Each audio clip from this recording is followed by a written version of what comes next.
Your brain fascinates me. You're clearly an extraordinary man, okay? There are times where you want to look at a piece of art and be brought to tears? Do you cry at mood? Like, are you always cracking jokes in your head, like with this ironic stance? Like, if you feel emotion welling in you, do you have to pivot into like cynicism and kind of like deconstructing in a comedic I'm a cynical fashion? person at all. Do you tear up at movies? Like when you watch Interstellar, the end of Interstellar, for example? What are you talking about? I don't tear up at movies. I don't. Yeah. No, I don't have time for that. And I'm not going to go and look at a painting and go, boo-hoo. That's not going to happen to me. No. It's fascinating. I know our brains are wired differently. I'm always curious as to the extent of it. So you don't put on movies. You don't. When I go to a museum, when I go to a great museum and I'm walking, I'm thinking, what's funny about this? Right. I'm not laughing. Where's the gags? Right. Do you know what I mean? I remember I stared at Guernica for like half an hour. I'm like, I don't get it. Nobody's laughing.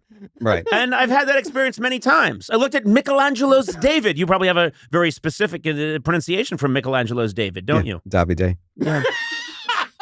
I looked at Davide. And I was like, I don't get it. It's a guy with his cock hanging out in the wind.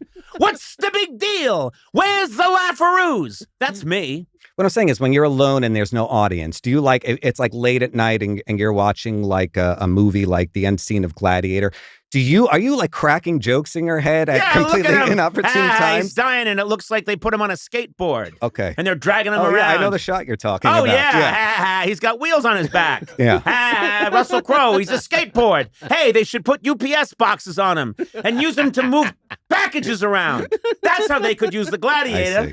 Hey, he's dying, but hey, we can still move these boxes. That's a funny bit. I better call my writers and get them working on it. The Gladiator. Greatest way to move packages. See, that's your curse. You bring so much... Curse, blessing, I say. You bring so much joy. You bring so much joy, and you have such an extraordinary mind, but your curse is you can't shut it off, and you're tortured 24/7 by cracking jokes, by feeling the need to crack jokes to every emotional event that happens. Shutting it off. I mean, who wants to shut off Willy Wonka's chocolate fountain? Nobody. Don't you want to get lost in the beautiful moments? Oh, boo-hoo. No, I don't want to get lost. I want a GPS at all times. You're saying, isn't it the great tragedy of my life is that these gems sometimes have to stop. No one else is thinking that. Everyone else is saying, give me more of them gems. Yeah. You don't appreciate the gems? I'm saying there's a time and a place for everything. There are times that I want gems, and then there are times... A time to reap, a time for you to go to sleep, a time to refrain from embraces. Yeah. What do you got there, Frankie? You want a birthday card? Oh, okay. Thank you. That. Well, that's... Sorry about Jesus, you did that very well, Frank. Thank you. Frank was a magician's assistant for 8 seconds before he was fired. You know, that's nice. You're wearing a nice hat. That's right. One may think after so many decades that your extraordinary mind doesn't necessarily impress me on a daily basis. Even I have thought these things sometimes. But then every once in a while, there's something like the Hot Ones appearance, and I'm newly amazed all over again. I mean, that was just a fantastic master class. Oh, please. I mean, there's so much to say about it. I appreciated the show. I appreciated the host. I appreciated a quality of the host that reminded me of you back on the old late night show, in that in the late night show, you created a venue to showcase comedy and let that comedy shine, even if in that particular moment, it wasn't you personally shining. And I think they have a great format, very clever in that it disarms the guest and presents more accurate depiction of the true guest.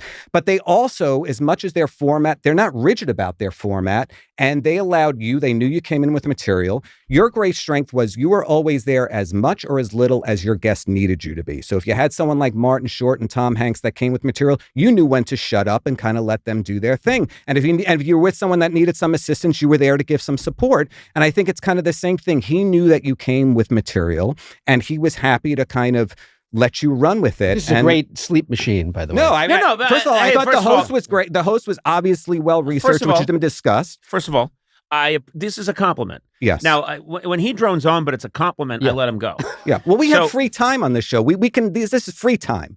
This is part of. I have the floor. I have the floor. Whoa. This is what I choose to talk about. You know what I love? You're demanding. Yes. You're demanding respect while wearing a pointy hat. You were demanding. I have the floor. I have the floor. Yes. And you're dressed like a jester, a chimp, a chump. Yeah. You know. You know what I mean? I love it. I love it. I will be taken seriously. Time to get in your clown car there, Binky.